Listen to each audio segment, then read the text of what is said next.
Boa noite, Flavinho, boa noite, gente.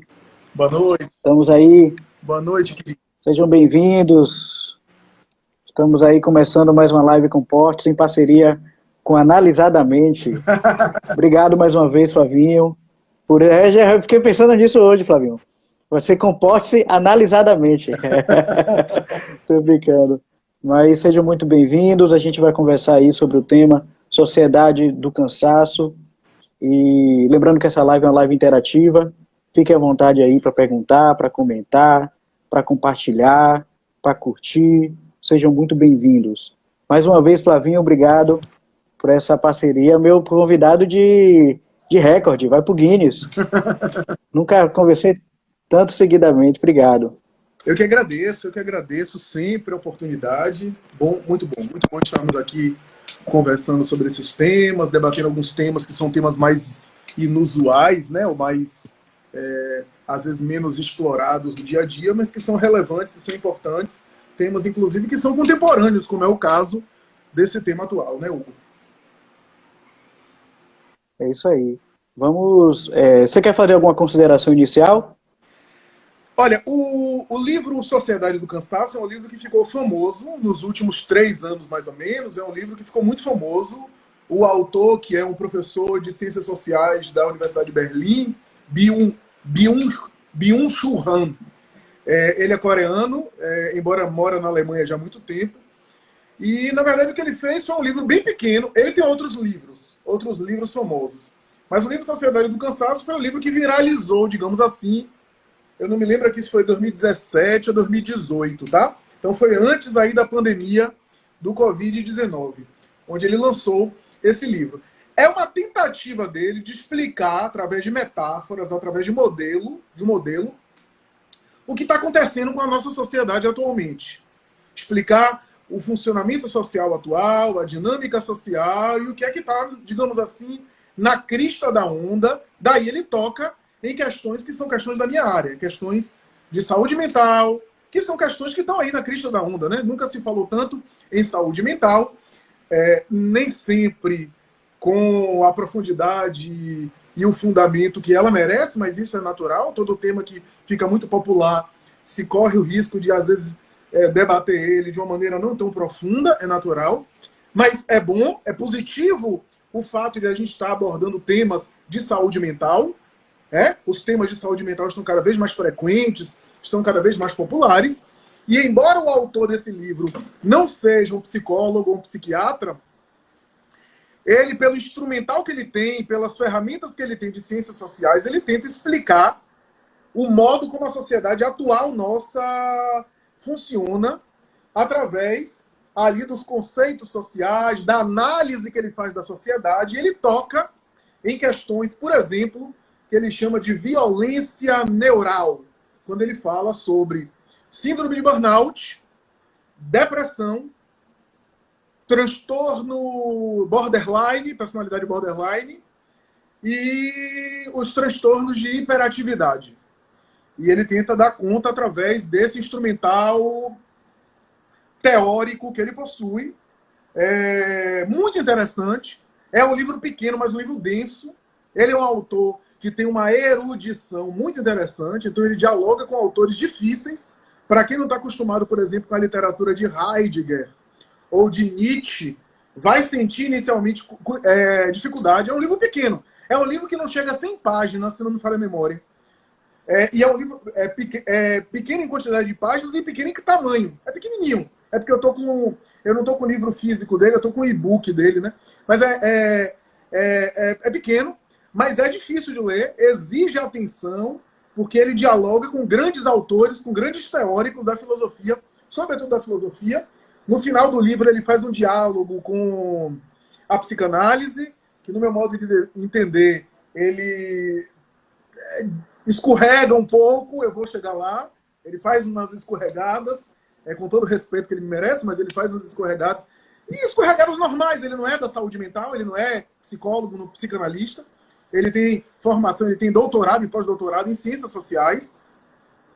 Eu queria dizer, Hugo, me permita só alongar um pouco essa introdução, dizendo o seguinte: o livro dialoga com Foucault, principalmente com Foucault, Ele começa com conceitos de Foucault, então a gente tem que voltar e entender o que é que Foucault dizia, ou pelo menos entender o que é que ele está se referindo. Eu vou explicar aqui. Ele dialoga com Hannah Arendt, faz críticas à obra de Hannah Arendt, utiliza muitos conceitos de Heidegger, que talvez seja um dos filósofos mais difíceis do século XX, potência positiva, potência negativa, o ser, o não ser, né? Teórico alemão sofisticado, e dialoga com a obra de Nietzsche, né? De Nietzsche em especial. Bom, o que é que a gente precisa entender desse livro? E aí eu preciso ser bem didático, embora eu não seja professor, ou seja, não atue como professor, mas eu preciso ser bem didático nesse começo para vocês entenderem. Byung-Chul Han, ele utiliza metáforas, tá? Então ele vai utilizar metáforas super interessantes. No caso desse livro, ele utiliza metáforas do corpo humano para a gente entender algumas coisas. Por exemplo, ele vai dizer que a nossa sociedade, até recentemente, mais ou menos até 1970, período moderno ainda, é caracterizado pelo paradigma que ele chama paradigma imunológico. O que é isso, o paradigma imunológico? Pense na imunologia. Ele até diz, cada época tem as suas enfermidades, tem os seus problemas, e a época das grandes enfermidades imunológicas, das grandes epidemias e pandemias acabou. Interessante ele falar isso, e um ano depois a gente tem Covid-19. Mas, na verdade, ele está utilizando metáfora. Não invalida nada, porque a explicação que ele faz social é perfeita, embora ele não conseguiu prever, claro que não ia prever o Covid, mas ele fala o seguinte, ele utiliza essa metáfora da imunologia para dizer o seguinte, o que é que acontece no nosso sistema imunológico? Nosso sistema imunológico é o seguinte, se entra um vírus ou uma bactéria, o sistema imunológico trabalha para combater. A bactéria é o outro. É o outro. E a imunologia funciona dessa forma, combatendo o outro que é estranho. Ele vai utilizar dessa metáfora para dizer que até 1970, até o período recente da modernidade, nós vivíamos um paradigma social imunológico. O que é que isso quer dizer? Quer dizer que a gente lidava com o outro de uma forma estranha. Então, era o imigrante, e aí faz parte da vida do autor, ele viveu na Coreia do Sul, que viveu com guerras com a Coreia do Norte. Então, o outro, o imigrante, o estrangeiro, o gringo, né? O diferente de mim, com o qual eu tenho que lidar, com o qual eu sinto uma certa estranheza, porque não é totalmente igual a mim, né? A relação com as enfermidades ele faz. Então, esse paradigma imunológico é um paradigma da alteridade. O que é que isso tem a ver? Tem a ver com... Aí ele vai falar o seguinte, que tem a ver com o outro é o negativo de mim mesmo. Outro conceito importante. Ele fala de positividade. Positividade no livro não é positividade no sentido de positividade legal, pensamento positivo, não.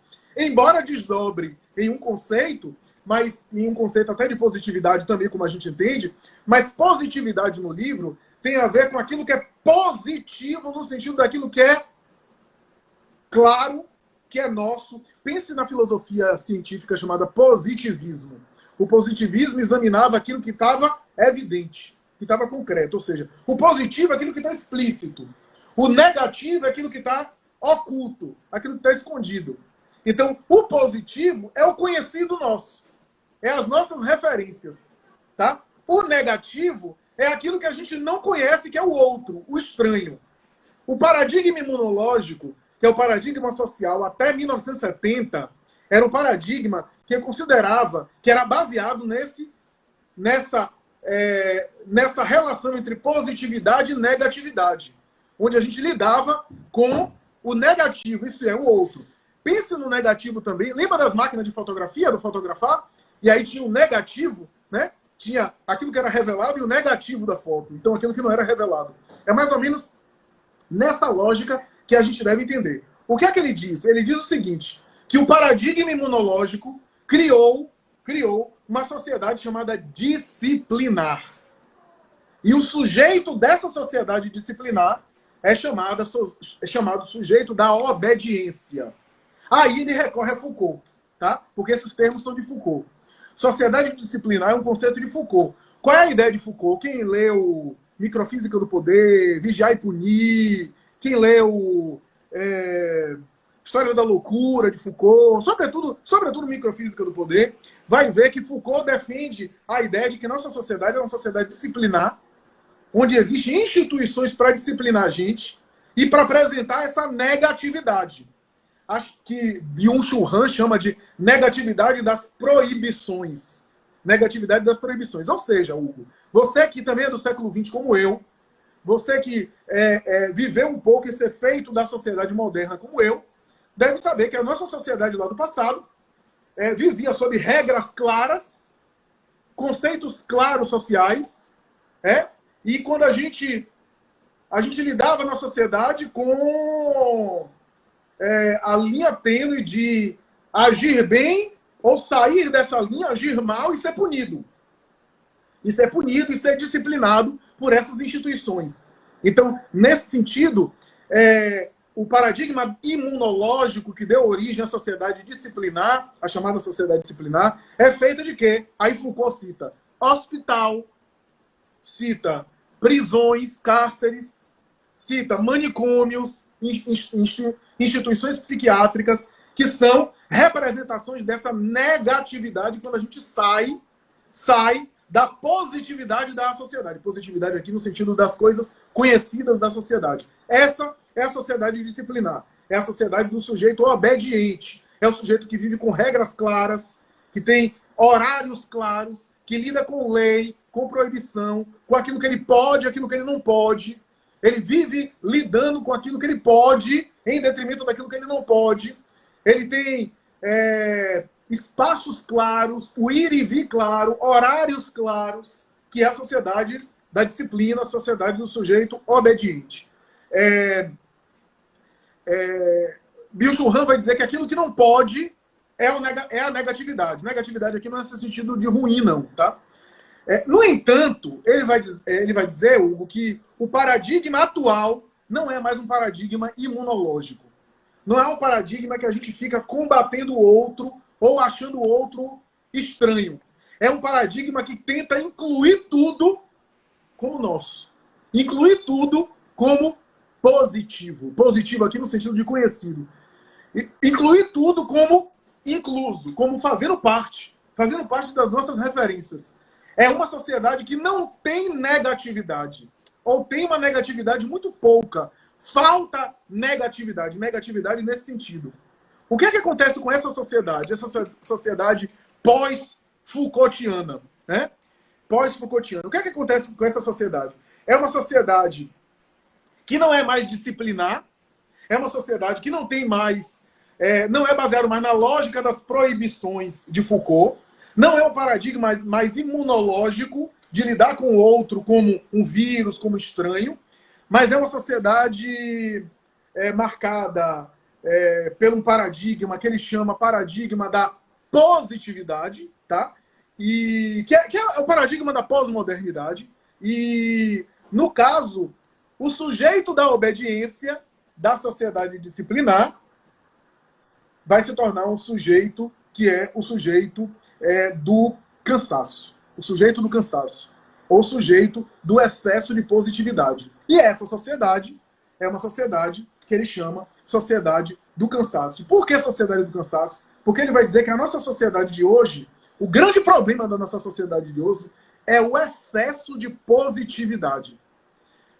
Repito, positividade aqui no sentido que a gente está dizendo. Ou seja, tudo tem que ser incluído, né? Eu não posso dizer ou uma coisa ou outra. Eu preciso dizer uma coisa e outra, né? Qual é o impacto disso?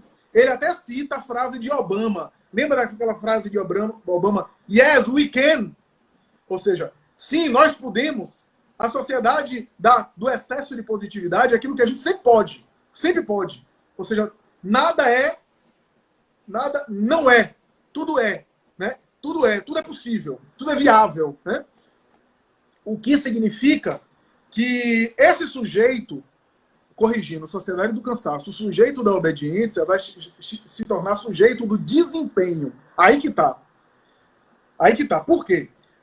Veja, Hugo, no passado, na sociedade disciplinar, a gente tinha limites. Limites até no trabalhar. Aí vai uma crítica de que Byung-Chul Han faz ao capitalismo. Eu não sei se ele é marxista, eu não sei se ele é necessariamente adepto das teorias do comunismo, não faço a menor ideia, não consigo, inclusive, encontrar isso na internet, eu não sei.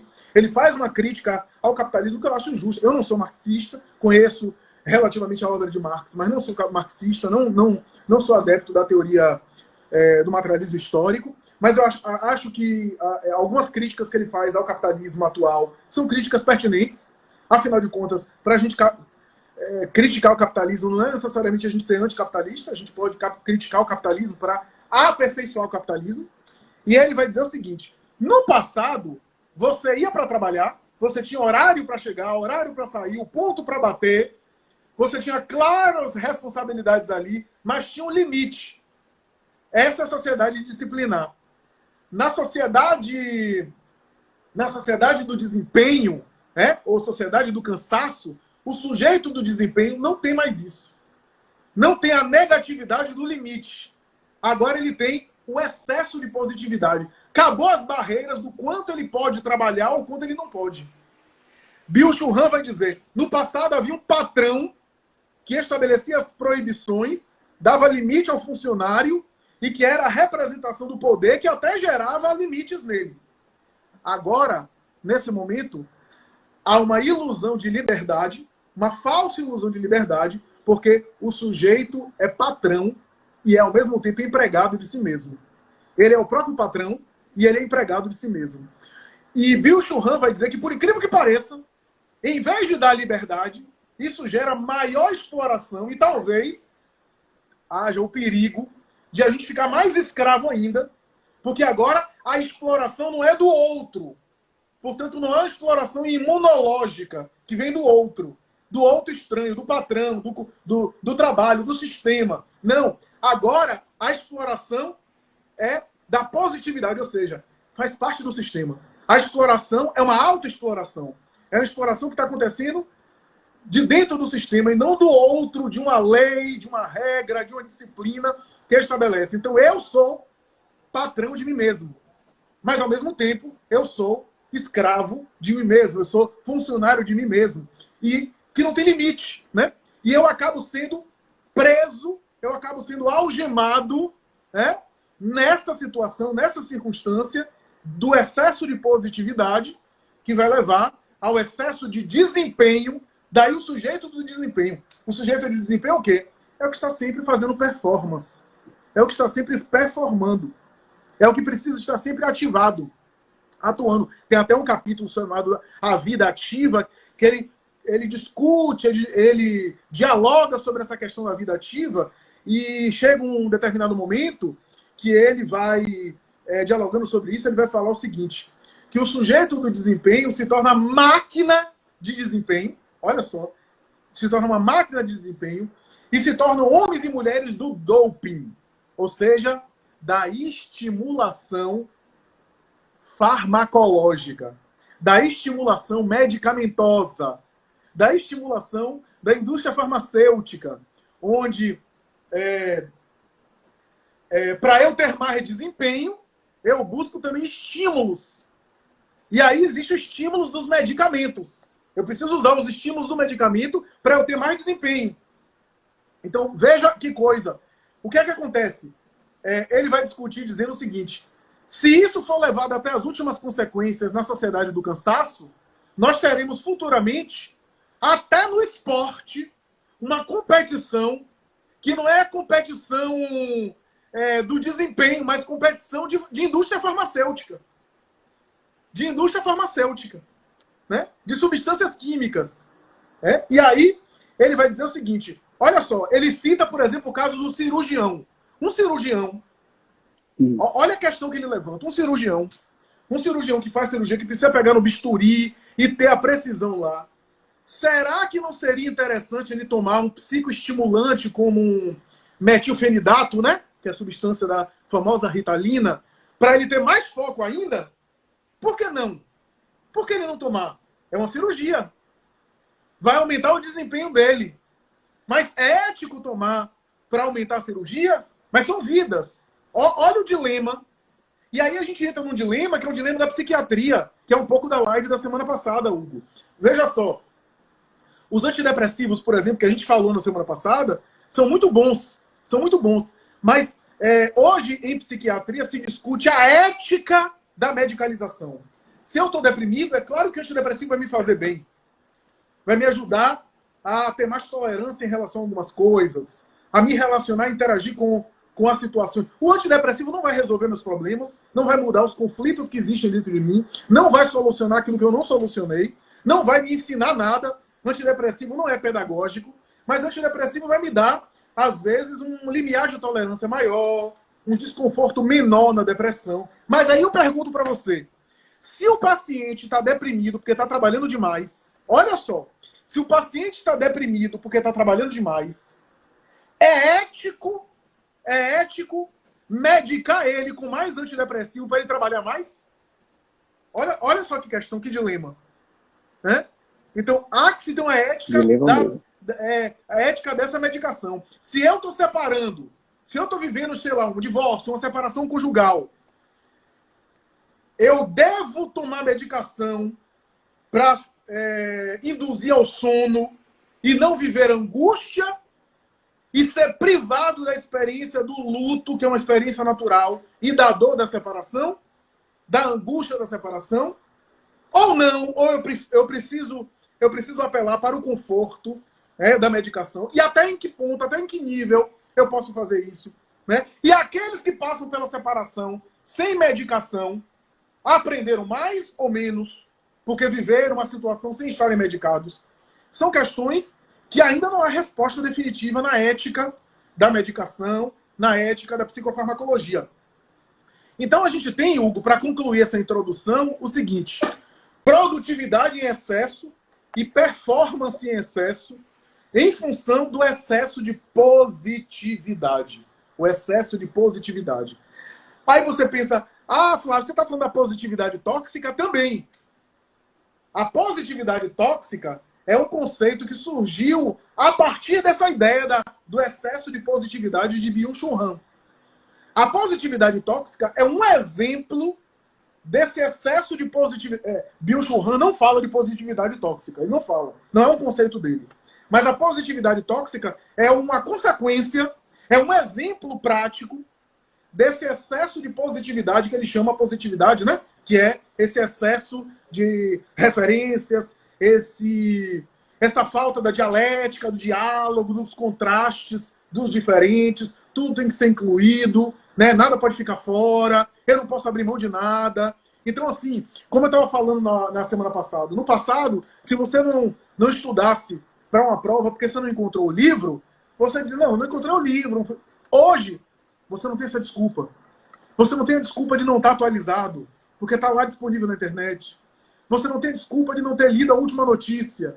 Você não tem a desculpa de não ter visto a última live, porque está lá. Por que você não viu e os outros viram? É a frase do trabalhe enquanto os outros dormem. Essa é a frase típica da sociedade atual, que é a sociedade do desempenho, da performance, a sociedade do excesso de positividade, a sociedade do cansaço. Só que é uma liberdade que não é liberdade. Ele cita o exemplo de uma pantera, que está em uma das obras filosóficas, né? A pantera do animal de Kafka, que está dentro de uma jaula, com fome, e quando ele tem a comida, ele mastiga, ele tem a liberdade de comer o que ele quiser que está ali. A sensação de liberdade que esse animal tem, mas está enjaulado, é a metáfora do homem atual, que tem uma sensação de que está produtivo, que pode fazer as lives dele no horário que quiser, que pode trabalhar home office da forma que quiser, que agora tem mais autonomia, mas está dentro de uma jaula. Uma jaula estabelecida por ele mesmo, onde ele próprio estabelece essa prisão, e a violência agora não é do outro. Não é o outro que proíbe, não é o outro que estabelece uma sanção. A violência que ele chama de violência neural. Daí ele vai falar de burnout, depressão, hiperatividade e também transtorno de personalidade borderline. Ele vai dizer que a sociedade é marcada por isso, porque no fundo, o indivíduo chega a esse máximo que ele chama de infarto psíquico. Ele chama assim, infarto psíquico. O sujeito, sociedade do desempenho, até que há um infarto. Só que não é um infarto produzido pelo outro, é um infarto do próprio sistema psíquico, onde ele entra em colapso, desenvolve alguma dessas síndromes, né, que estamos falando aqui, que ele defende que depressão, hiperatividade, transtorno borderline e burnout são síndromes do excesso. Do excesso e não da falta. Aí a gente pode discutir sobre isso. Diga. Não, que você comentou assim agora, assim, eu tenho conversado com muitos jovens, até por conta do final de semana passado, né, que foi a questão do Enem aí, e aí tem assim algum paciente, assim, pelo menos umas 3 mães comentaram comigo da preocupação de elas estarem passando toda essa carga para os filhos, e os filhos estarem passando por essas questões aí emocionais por conta dessa pressão. Isso chega a acontecer?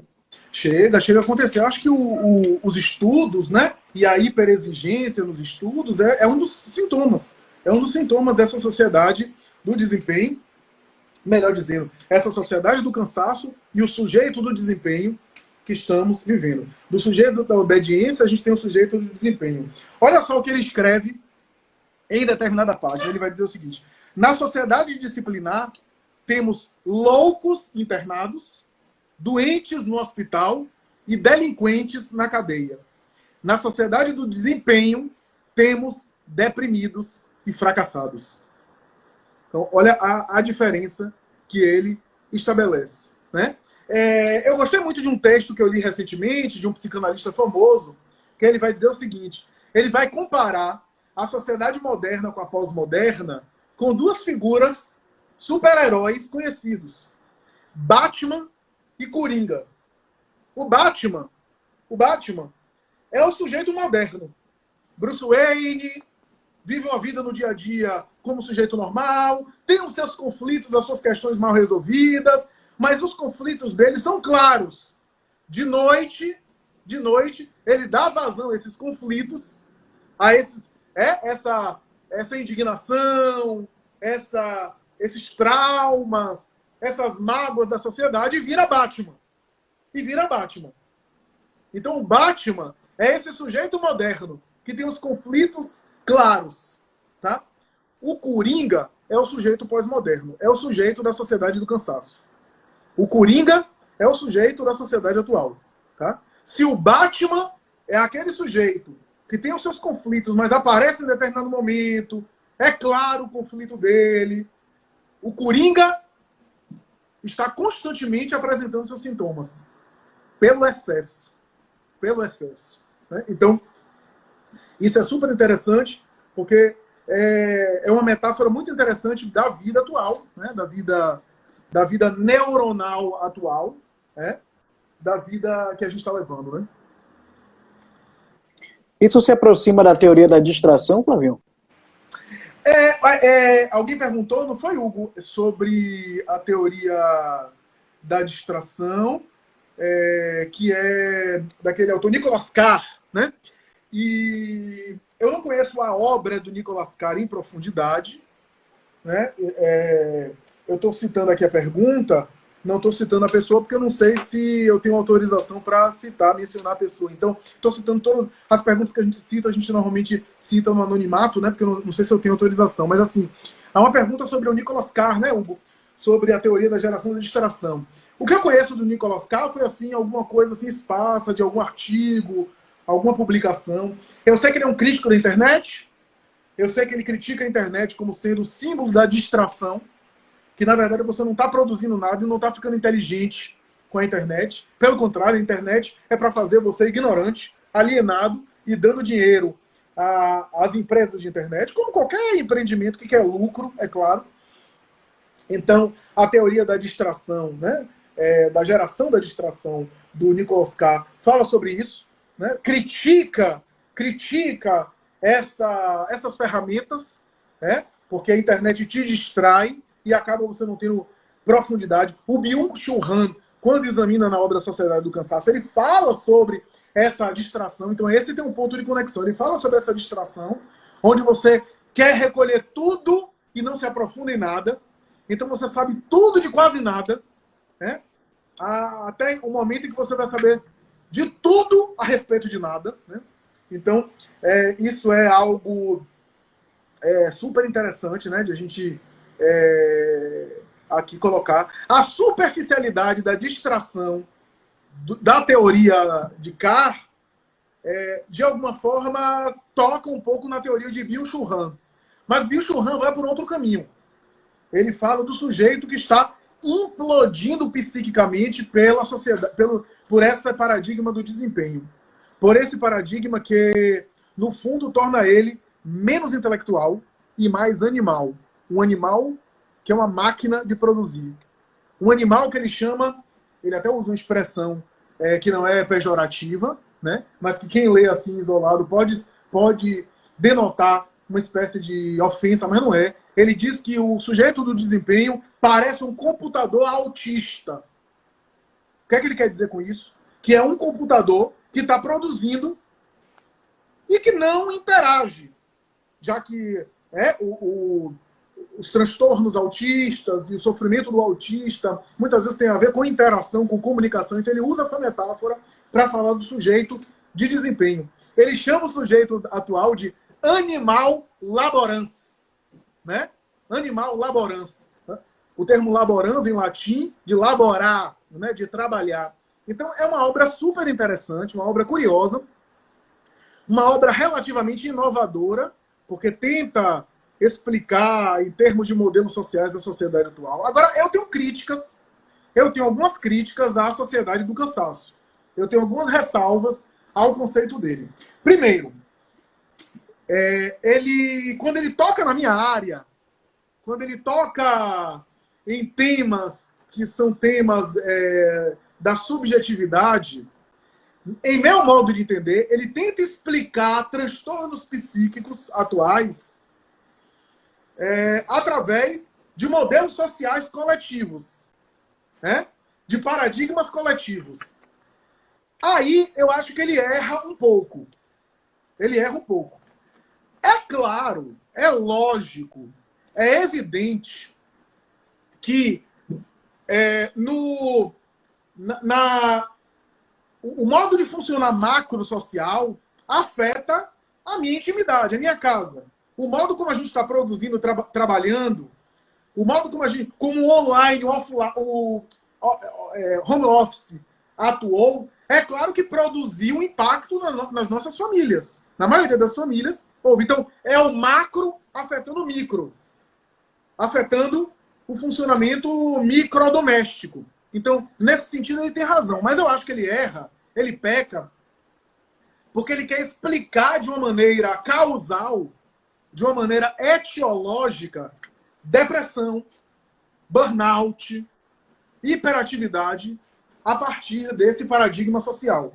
Sociedade do desempenho, sujeito do desempenho, sociedade do cansaço, excesso de positividade, e aí depressão, burnout, borderline e hiperatividade. Eu acho que aí fica um pouco... Sempre quando a gente tenta, de maneira coletiva, explicar sofrimentos psíquicos que são individuais, a gente tende a produzir uma explicação que dá conta dos aspectos gerais, porque se eu estou deprimido e você está deprimido, nós temos sintomas, alguns sintomas que são semelhantes. Provavelmente, se a gente for aqui falar, nesse caso hipotético, você vai ter sintomas e eu vou ter sintomas que batem. Mas a minha depressão não é exatamente igual à sua, e vice-versa. A minha depressão vai se manifestar com características muito específicas, muito típicas, tem a ver com a minha leitura de mundo, com a minha subjetividade e a sua também. Nem a intensidade dos mesmos sintomas que a gente vai ter em comum vai ser o mesmo. Então, ele tenta explicar esses quadros de uma maneira macro, mas quando ele tenta dar conta dizendo que a sociedade produziu deprimidos, hiperativos, borderlines e fracassados a partir desse modelo social, e é assim que explica os transtornos, eu acho que é reduzir demais. Essa é a minha crítica. É um reducionismo, né? é o reducionismo. Porque a gente sabe que você pega 2 pacientes, uma depressão foi instalada ali por experiências e por contingências e por situações do contexto daquela pessoa muito diferente da outra, ainda que o sintoma seja o mesmo, né? Então, eu acho que ele erra aí, em minha forma de entender, ele erra aí. Quando no anexo da obra ele fala sobre o eu freudiano, ele faz uma crítica à psicanálise, ele diz que o eu freudiano é influenciado pela sociedade disciplinar, pela sociedade da obediência, pela sociedade das proibições, né? Pela ideia do ego, que é proibido pelo superego, mas de vez em quando atua no id, e que vive através da alteridade do outro, isso é, o outro que no caso da psicanálise é ele mesmo, né? Ainda que seja ele mesmo, porque na psicanálise o eu é dividido em partes, e eu dialogo com essas partes, e essas partes é o outro. O outro pode ser a própria pessoa, mas ainda assim é um paradigma imunológico, um paradigma da alteridade, um paradigma do outro. Né? Byung-Chul Han defende a ideia de que esse eu freudiano está ultrapassado. Está ultrapassado porque hoje não tem mais repressão, não tem mais negação do desejo. O sujeito do desempenho é o sujeito do trabalhar e do querer prazer. Então, se o eu freudiano ainda sobrevivesse, o sujeito freudiano não teria inconsciente. Ele fala isso. Ele erra aí. Ele erra aí. Porque a teoria psicanalítica não é tão simples assim. A teoria psicanalítica engloba esse excesso. Eu não estou convencido de que não haja negação do desejo e repressão. Eu acho que a negação do desejo e a repressão aparecem de outras formas, mas aparecem. Né? Então, eu acho que quando ele tenta absolutizar de forma etiológica a experiência dos transtornos psíquicos a partir apenas do modelo social, ele erra, afinal de contas. A gente tinha depressão, a gente tinha hiperatividade e a gente tinha outros elementos antes da sociedade do desempenho, na chamada sociedade de Foucault, né? A sociedade disciplinar. Então, eu acho que, nesse sentido, há uma limitação. Eu não estou dizendo que ele erra no sentido que está errada a explicação dele. Eu estou dizendo que é limitada. Né? Que é limitada. Então, mas que é uma obra interessantíssima, uma obra que vale a pena pela curiosidade, vale a pena pela inovação de tentar explicar a sociedade atual através dessas metáforas, né? E que eu acho super interessante. Vamos tentar abordar agora aqui o que vocês estão dizendo, né? O Hugo está entrando aí. Aê, Hugo.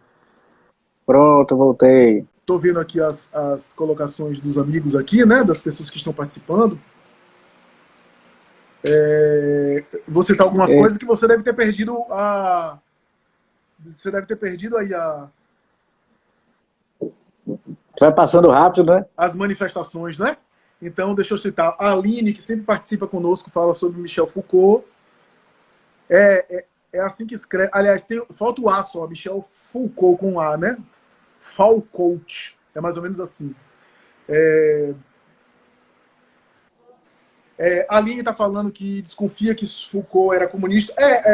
Foucault era marxista.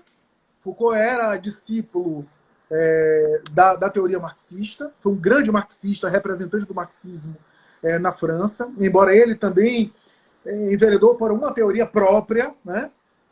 Essencialmente estruturalista, da cultura, do social, produzindo o sujeito. Então não é à toa que Byung-Chul Han ele bebe de Foucault nesse sentido. Mas o Byung-Chul Han não deixa claro se ele é adepto. Ele faz uma crítica pertinente ao capitalismo atual, mas ele não deixa claro se aquela crítica era uma crítica necessariamente marxista.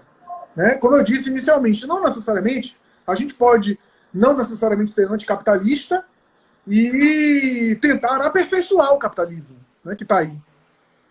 Então, Marcelo Torres Mendes, tome afentamina para estudar, é verdade, esse paradigma, né? E eu queria aqui chamar a atenção para uma coisa especial que eu queria falar, Hugo. Não sei se eu falo agora ou falo no final. Não, vou falar no final, porque acho que tem a ver com a minha área, né? E com o projeto psiquiátrico e psicanalítico que não deu certo, que tem a ver com essa tese de Byung-Chul Han, né? A Linde diz, a tendência será o sujeito colapsar. É justamente isso que Byung-Chul Han defende, o colapso, né?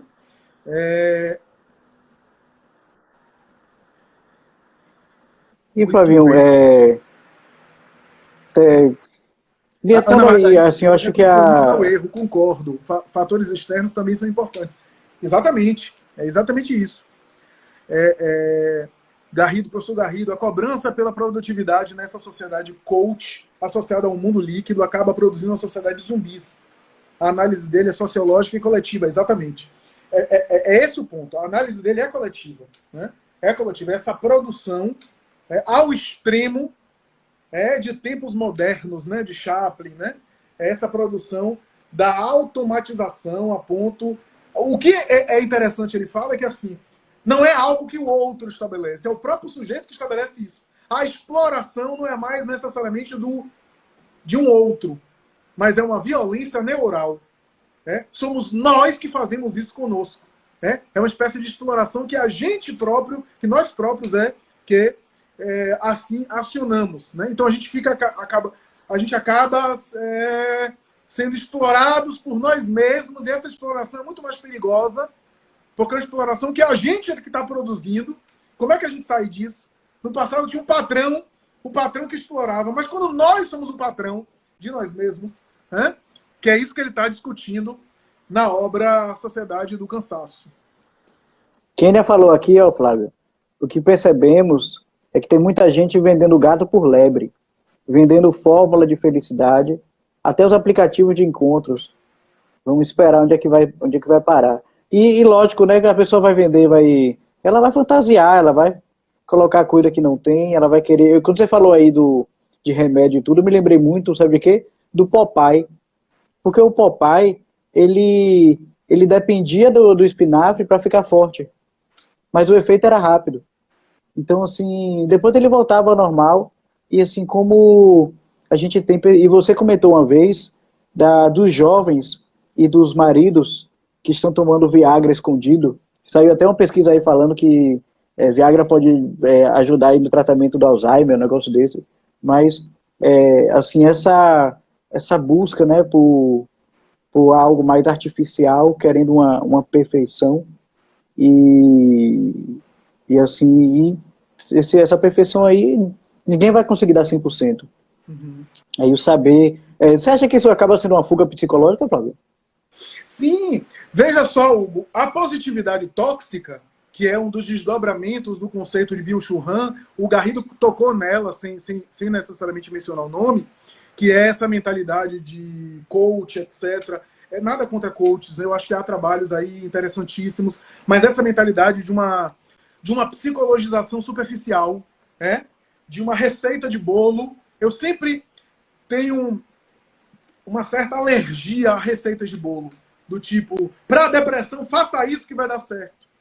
Cada pessoa responde de uma forma, cada pessoa... A psicologia e as terapias são práticas do subjetivo, do singular. A gente tem aspectos gerais? Tem, porque senão a gente não conseguia nem se comunicar. O diagnóstico é um elemento geral. Quando a gente fala depressão, a gente está utilizando um elemento geral para a gente entender o fenômeno. Mas será que eu falo agora? Veja só. O diagnóstico ajuda a gente com um vocabulário conhecido.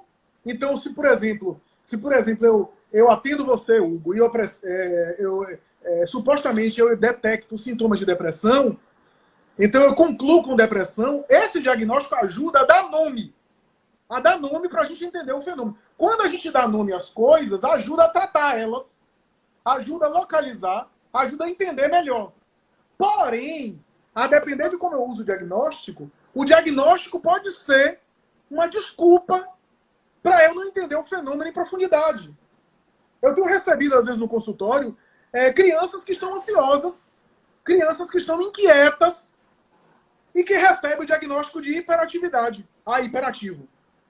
Porque é mais fácil. Transtorno de hiperatividade. Metilfenidato, Ritalina, Venvance, que são as medicações, né, específicas. Não, eu não estou dizendo que não haja quadros de hiperatividade, que não é possível e que não é viável essas medicações. E é possível. Mas eu estou dizendo que, às vezes, o diagnóstico pode encobrir a riqueza subjetiva do fenômeno. De a gente tentar entender, de a gente tentar conhecer, de a gente tentar criar uma narrativa, dar um sentido para aquilo, né? Que é um pouco do que Kênia, Aline, professor Garrido, Ana Margarita estão falando, né? Que é a ideia de que você estabelece receitas prontas, padrões, receitas rápidas, porque isso é fácil estabelecer, é fácil aplicar para o outro, é fácil vender isso como algo de sucesso. As pessoas estão desesperadas e querem uma solução imediata, uma solução que não exige que elas pensem na vida delas, que não exige que elas amadureçam, que não exige que elas façam autoconhecimento, e autoconhecimento é doloroso. Pensar sobre si, às vezes, dói. Refletir sobre os nossos pontos cegos, sobre os nossos pontos vulneráveis, dói. Então, é mais fácil eu reduzir um diagnóstico. É mais fácil eu ficar apenas numa relação com uma medicação, né? Uma medicação apenas, sem necessariamente aprofundar aquela compreensão, a compreensão sobre o assunto, né? Que vai além de um simples rótulo, de um simples estereótipo, né? E aí, Hugo, eu queria destacar uma coisa muito interessante, que talvez a maioria das pessoas não saibam, que é o seguinte. Veja só, a partir da década de 70, a mentalidade da psiquiatria, e o Bill Churran fala isso na obra dele, a mentalidade da psiquiatria estabeleceu o seguinte: os transtornos mentais são exclusivamente de base biológica, portanto de base neuronal, e precisa haver uma terapia medicamentosa eficiente, tá? Para resolver esse problema. Passaram-se 40 anos. Passou 40 anos. Eu acho que esse foi o erro nosso. Nosso da psiquiatria, mas a psicologia também defendeu, de certa forma, essa bandeira. A ideia de que os transtornos têm base só biológica e, portanto, a intervenção química resolveria com aquele paradigma do Prozac. Lembra do Prozac? Que foi estabelecido como pílula da felicidade? Né? Esse paradigma não deu certo. A psiquiatria e a psicologia erraram porque prometeram uma coisa e não entregaram isso. E hoje, 40 anos depois, as pessoas estão mais deprimidas e estão mais tomando remédio. Estão mais tomando remédio. Então, você veja, as pessoas estão tomando, inclusive, você citou do Viagra, estão tomando estimulantes para a sexualidade, o que significa que não estão com tanta libido assim, apesar de uma sociedade uma sociedade que faz apologia do prazer, que é uma sociedade muito mais libertada dos tabus, mas eu desconfio que não está fazendo tanto sexo assim mais e está precisando de remédio para fazer sexo, né? E aí eu queria enfatizar uma coisa muito importante que às vezes passa despercebido, que é o seguinte: olha só, eu não sei se Garrido, Aline, os que estão acompanhando vão concordar comigo, mas assim, há 50 anos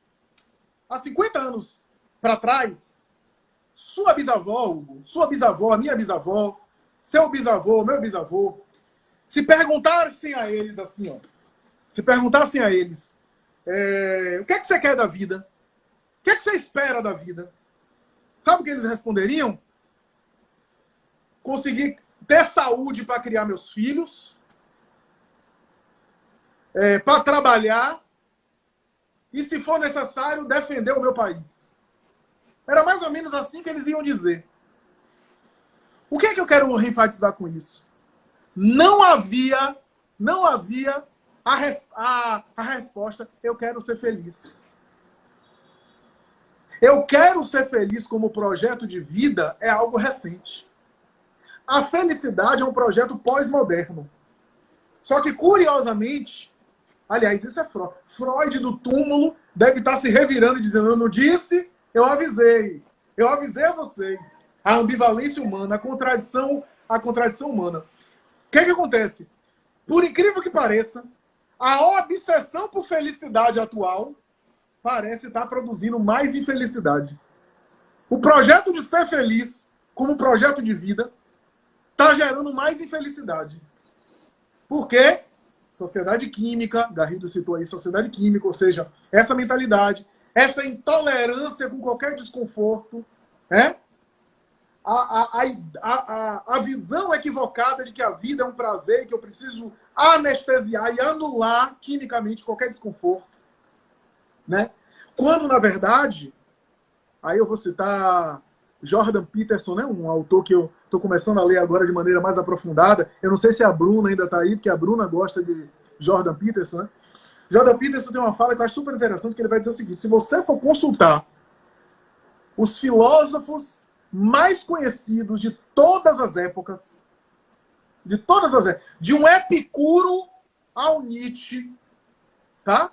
De um Spinoza ao Pascal, né? De um Leibniz a um Schopenhauer, e até mesmo passando por Buda e Sócrates, Platão, você vai perceber que todos eles disseram que a vida é sofrimento.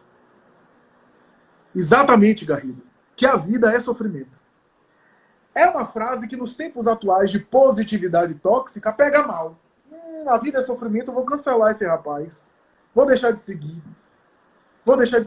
A vida é feita de vicissitudes. A vida é feita de intempéries o tempo todo. Né? A vida é sofrimento. Agora, quando eu falo a vida é sofrimento, eu não estou falando a vida é sofrimento no sentido que Schopenhauer falava. Schopenhauer falava a vida é sofrimento de uma maneira depressiva.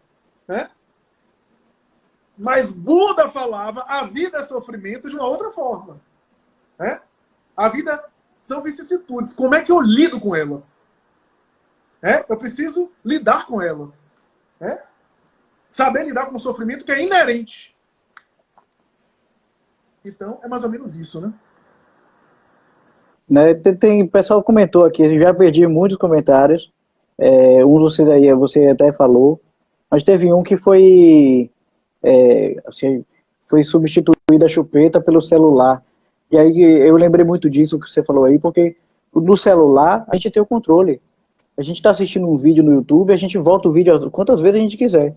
Mas lá fora não.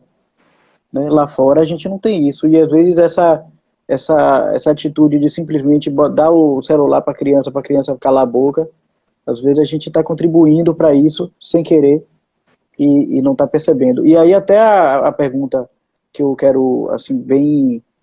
que eu acho que é o foco da live, né? Assim, da minha intenção também de criar o projeto Comporte-se, que é o seguinte: como é que a gente pode aliviar se a gente estiver passando por uma situação dessa? Quem assistiu agora e falou assim, estou passando por isso, qual é a sua dica? Seja para quem já está na agonia, ou para quem quer tomar um cuidado para evitar entrar nessa agonia. Byung-Chul Han, no livro, ele tem um capítulo chamado Vida Contemplativa. É interessante, ele não tem uma abordagem religiosa, tá? Não tem uma abordagem religiosa, mas ele tem um capítulo chamado Vida Contemplativa, onde ele vai fazer uma abordagem muito bacana sobre ele chama de positive... Ele chama de... como é, meu Deus?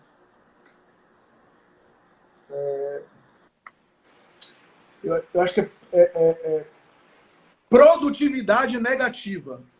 Ou ação negativa. O que é isso? Não, perdão, ele usa a expressão de Heidegger. Potência negativa.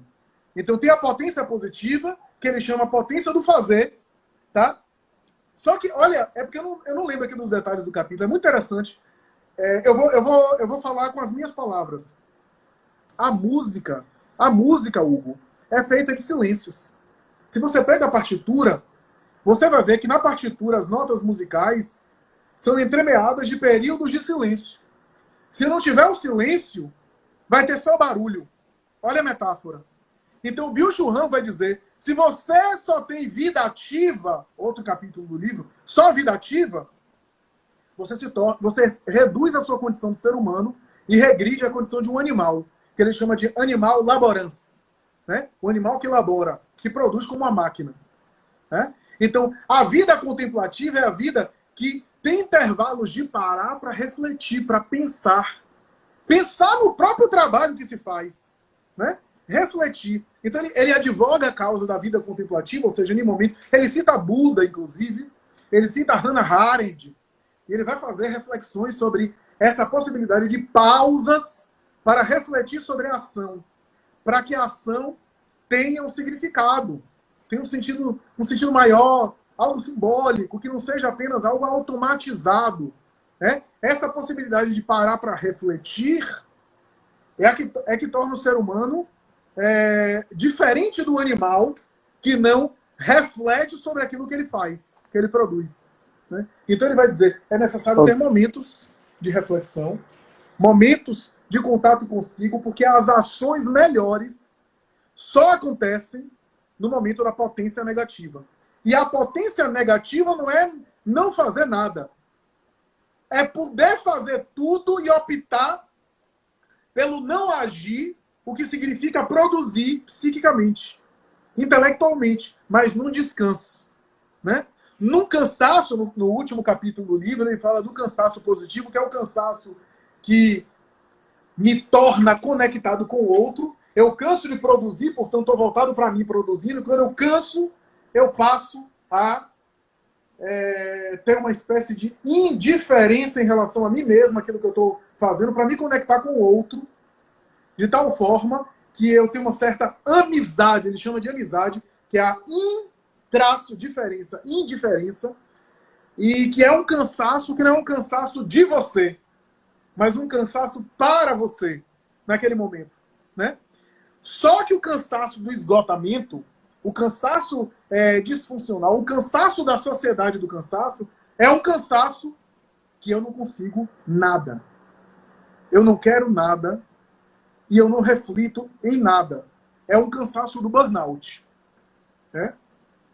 Um cansaço do infarto psíquico, como eles chamam. Né? Então, isso é interessante. Tem professor Garrido, ele fez aqui uma frase, que se você quiser acrescentar aí, cuidado com o vazio de uma vida ocupada demais, Sócrates. Pois é, porque a vida ativa pode ser sintoma de um vazio, né, Garrido? Pode ser justamente o reflexo de um vazio que está sendo ocupado por uma produção operacional, né? Sem reflexão. Então, seria mesmo essa questão de encontrar o sentido, né? Um sentido assim da vida. Eu lembrei muito hoje de tarde, uma história de Jorge Amado, eu não sei se você soube, disse que Jorge Amado estava regando a planta assim na casa dele, na frente, aí passou um conhecido dele da rua e falou assim, ô, seu Jorge, tá trabalhando? Aí ele falou, não, meu filho, eu estou descansando. Aí o rapaz ficou meio assim, passou direto. No final da tarde, Jorge Amado estava deitado na rede, na varanda. Esse mesmo rapaz chegou, passou e pensou assim, agora eu pego ele. Falou assim, seu Jorge, tá descansando? Aí ele falou, não, meu filho, eu estou trabalhando. Ele estava pensando no final de Dona Flor e seus dois maridos. E aí, como assim, o trabalho, né? Assim, a forma que Jorge Amado parou para descansar foi justamente mudar de atividade. Então, algo mais prazeroso, algo que ele gostava de fazer. E, com certeza, existe uma busca aí muito grande por algo que, às vezes, é o sonho do outro, né? Assim, essa questão do agradar, às vezes a pessoa está aí estudando eu não sei quanto tempo para passar no vestibular para medicina. E aí eu tenho uma amiga assim, ela fez 4 vestibulares. E aí perdeu para medicina. Quando ela estava triste, fez um para publicidade, passou em primeiro lugar. E aí, depois ela foi ver que era isso mesmo, que ela, no fundo, então, assim, essa pressão mesmo, e aí, como essas dicas são importantes. Sim, sim. Quer falar? Mas, assim, a minha dica seria essa, seria refletir, pensar em si mesmo, autoconhecer, se for o caso, busca terapia. Eu não gosto muito de falar isso, porque parece que é uma espécie de discurso tendencioso em favor da minha atividade profissional, mas não é isso. Se cuide de alguma forma. Se não for a terapia convencional, se cuide. Converse com pessoas, converse sobre si, sobre seus sentimentos, dialogue, tá? Cultive bons relacionamentos, né? Se precisar de ajuda, converse com alguém. Se ainda assim não estiver resolvendo, busque ajuda profissional, né? Mas se cuide. Tente cuidar da sua saúde mental. Cuidar de saúde mental não é uma coisa simples, né? Tem uma série de características que a gente precisa entender nesse cuidado de saúde mental, mas eu acho que o próprio refletir sobre esse tema, como as pessoas estão fazendo aqui, já é um cuidado com a saúde mental. Já é uma espécie de cuidado, né? Mas é claro que tudo isso a gente faz buscando o estilo cognitivo do sujeito, aquilo que funciona com a pessoa. Né? Então, é sempre algo da ordem do singular. Ah, eu relaxo com a acupuntura? Ok. Mas isso é experiência para você. Não é para todo mundo. O problema das redes sociais é que você estabelece o seguinte, ó. Eu curei a depressão comendo alimentação vegana. E aí eu coloco aquilo como se todo mundo que fizesse agora alimentação vegana ficasse bom. Não, aquilo funcionou para você. Então, é isso que é importante. Aquilo não vai necessariamente dar resultado para os outros. Né? E essa compreensão que às vezes falta. A compreensão do singular, a compreensão do subjetivo, é que falta. Né? E, assim, tem um livro chamado, eu acho que esse você ia gostar, chamado A Coragem de Não Agradar. São dois autores aí. O livro todo é um diálogo de um filósofo com um jovem. E, assim, parece uma terapia mesmo, muito bacana. E tem a hora que ele fala assim, ninguém consegue dar 100%. E não tem nada de errado você dar 60%. Não impede de você procurar mais, mas não tem nada de errado. Então, assim, ele traz várias reflexões bacanas e existe esse peso de querer ser, assim, ser perfeito, por exemplo, algo que vai ser impossível para a gente, e algo também essa que você falou da rede social aí, e, assim, ninguém vai postar a pia suja. Eu já vi um casal brigando, discutindo no restaurante, eles pararam a briga só para tirar uma foto junto. Postaram, depois voltaram a brigar. Quem está em casa se acha péssimo, porque para lá o casal está lindo, feliz, né? E às vezes não percebe essa jogada também da rede social. E aí, assim, como é importante mesmo essa dica que você deu. Perfeito, perfeito. Eu acho que as redes sociais têm o seu papel, mas não pode ser utilizado como métrica de felicidade. É produção de conteúdo. É claro que eu não vou fazer estímulo, eu não vou fazer apologia para as pessoas exporem as suas fragilidades também nas redes sociais, não é o caso. Né? Aí depende do estilo do sujeito, se ele compartilha ou não sua vida privada na rede social. Mas o problema é utilizar as redes sociais como métrica de bem-estar e de felicidade. Aí é perigo. Aí é perigo. E os jovens que são menos amadurecidos na experiência tendem a internalizar mais aquilo como referência absoluta, né? Mas é isso. Eu acho que foi bom, né? Ótimo. Chegamos ao tempo. Foi maravilha. Você quer fazer alguma consideração final? Algum resumo? Eu acho que vale a pena ler a obra, mas eu alerto, não é fácil, a obra não é fácil, porque é uma obra de conceitos densos.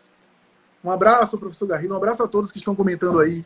Eu nem sempre consigo responder a todos, mas é uma obra densa, uma obra cheia de conceitos densos, dialoga com autores, que são autores densos, autores sofisticados, mas é uma obra de qualidade, uma obra que tenta explicar um pouco o nosso funcionamento a partir dessa perspectiva sociocoletiva. Eu acho que vale a pena a leitura, vale a pena a reflexão do quanto temos, de alguma forma, valorizado esse desempenho, essa performance excessiva e esse excesso de positividade, descrito por Byung-Chul Han. Né? Maravilha. Eu estou aqui botando do livro que eu falei, é Ishiro Kishimi e Komitake Koga, alguma coisa assim. O nome do... E tem até uma continuação também, tem A Coragem de Não Agradar, e tem também um segundo, que é A Coragem de Ser Feliz. Também um diálogo de um jovem, um jovem super, assim, não acredita em nada, toda hora provocando o filósofo, e é muito baseado de Adler. Adler. Né? Ele faz um resumo aí da psicologia de Adler, é bem bacana. Mas é isso, Ishiro Kishimi e Fumitake Koga, lembrei. Mas é isso aí, obrigado, Flavinho. Obrigado, um abraço a todos, um abraço Kenny, Aline, Garrido, Júlio, todos que estão aí comentando, um abraço Verônica, um abraço doutora Gércia, todos que estão comentando aí, um abraço a todos e até a próxima, né, Hugo? É isso aí. Boa noite, obrigado você que assistiu também, muito obrigado mesmo. Sábado que vem tem mais, e segunda-feira também tem um evangelho que eu faço aí, toda segunda-feira, 10 horas da noite. Muito obrigado, muito boa noite, bom final de semana, curtam direitinho, juízo para no segunda-feira, no seu dia do arrependimento. Boa noite e até a próxima.